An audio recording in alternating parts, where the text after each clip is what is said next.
So I've been a fan of the Nike Structure in the past. My first Nike shoe that I ever ran in was actually the Structure 18. This was typically released every year around September, and this year I was really looking forward to see what big changes they had in store for version 23. But it's now November and there is still no word on the new Structure.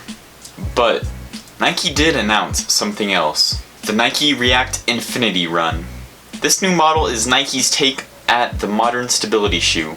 Currently, Nike has the Odyssey React 2 as a light stability shoe, and the Aging Structure as its more supportive option. They used to have one of my favorites, the Air Zoom Odyssey, but this guy has been long forgotten, and is the Structure next to follow it? Nike is making it sound that way. In their own article on their website, they talk about how the support system in the Structure 22 is inferior to that of the new React Infinity Run. So let's back up a bit. What is this new shoe? How is it supportive? And who is it for? This new shoe is the Nike React Infinity Run. It's a high-cushioned, full React midsole that is a new addition to Nike's support shoe lineup. Typically, Nike has added hard postings in the midsole to help prevent overpronation.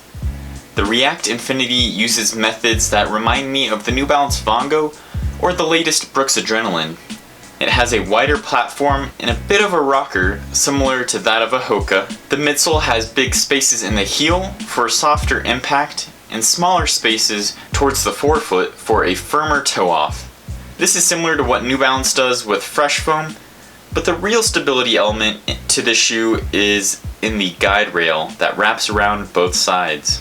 In my review of the Brooks Adrenaline, I talked about the guide rails and how I think they're the future of stability. And it seems Nike has been listening. This is a firm piece of plastic that wraps around your heel and halfway up your foot.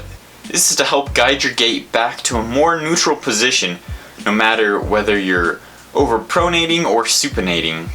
Essentially, making it a great shoe for any type of runner. But who exactly is this shoe for? Well, the large amount of rubber on the outsole and large volume of the React suggests that this shoe is great for long runs and racking up mileage. A great everyday trainer or long run shoe. But is it only for overpronators? The answer to that is no. While overpronators will benefit from this, even neutral runners whose form starts to break down towards the end of a long run will benefit from the guidance in these shoes. Nike is claiming that these shoes are great for marathoners because in their studies they found that people who ran in these were less injured than those who ran in the Structure 22, and thus they claim that this shoe will prevent injuries. I think that's a little drastic of a claim, but it's Nike, so you know. So believe whatever you want, but as a lover of cushion and support done right, I'm excited to try these guys out. They're going to be released January 3rd, 2020 for Nike members, and January 16th for everybody else at a price of $160. So until I get my feet in a pair of these guys to review, keep your eye out for other new reviews I have coming up, and as always, keep on running.